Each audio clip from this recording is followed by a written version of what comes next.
এক কথায় প্রথম যদি বলি, আমি পরে ব্যাখ্যায় যাচ্ছি। সেটা হচ্ছে আমাদের পিঠ দেয়ালে ঠেকে গেছে।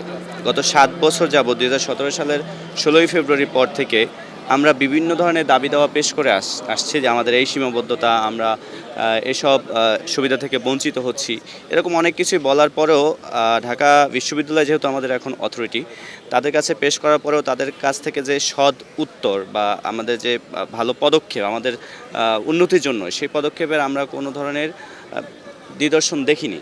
এখন আমাদের ৭ কলেজের যারা শিক্ষার্থী আছে তাদের একটা গণজাগরণ সৃষ্টি হয়েছে। আপনি খেয়াল করবেন যে সোশ্যাল মিডিয়াতে অলরেডি বিভিন্ন প্ল্যাটফর্মে সবাই আওয়াজ তুলেছে যে সেন্ট্রাল ইউনিভার্সিটি একটা আওয়াজ তুলেছে। এটা করার পেছনে কারণ হচ্ছে, দেখেন, একটা বাঁধ যখন দেওয়া হয় নদীতে, বাঁধের ওইখানে কিন্তু পানি অনেক জমতে যখন পানিটা উপচে পড়ে তখন বাঁধ ছিঁড়ে যায়।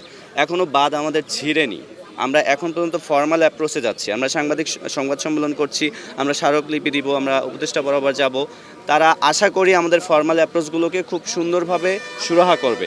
যদি তারপরও তাদের যদি দৃষ্টিগোচর না হয়, তারা যদি কর্ণপাত না করে আমাদের কথায়, তাহলে আমাদের কিছু করার থাকবে না। আমরা চাচ্ছি না রাস্তায় নামতে, কারণ এই ক্রান্তি লগ্নে বাংলাদেশের যে বর্তমান অবস্থা, জুলাই বিপ্লবের পর থেকে আমরাও তো অ্যাক্টিভিস্ট ছিলাম। তো আমরা বুঝতেছি যে সরকার অনেক ক্রিটিক্যাল কিছু সিচুয়েশন পার করছে। আমরা সরকারকে কোনোভাবেই চাপে ফেলতে চাচ্ছি না। তো আমরা এই জন্য ফর্মাল অ্যাপ্রোচের মাধ্যমে যাচ্ছি, এবং আজকে যে আমাদের দাবিটা উত্থাপন করা হলো, 30টা সমস্যা আমরা এখানে উল্লেখ করেছি, কিন্তু সমস্যার শেষ নেই। আপনি যখন আমাকে একটা স্বায়ত্তশাসিত বিশ্ববিদ্যালয় দিবেন, তখন 30টা না 300টা প্রবলেম আমি সলভ করে নিতে পারবো। আমাকে আগে স্বায়ত্তশাসন দেন, আমার একটা অথরিটি, নিজস্ব একটা অথরিটি থাকলে আমি আমার সমস্যার সমাধান করতে পারবো। তো এটাই হচ্ছে আমাদের মূল দাবি, যে আমরা স্বতন্ত্র বিশ্ববিদ্যালয় চাই।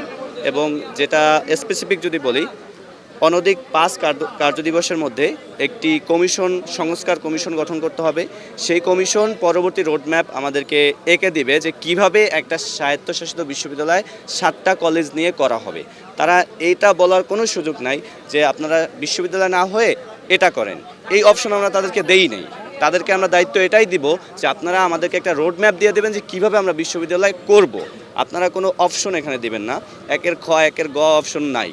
এখানে অপশন একটাই, ওয়ান অ্যান্ড অনলি অপশন। আপনি আমাকে রোডম্যাপ দেবেন যে এইভাবে 7 কলেজ নিয়ে একটা বিশ্ববিদ্যালয় করা যায়। আমরা সেটার উপর সম্মতি দেব বা ওটার সম্পূরক কিছু কথা বলবো।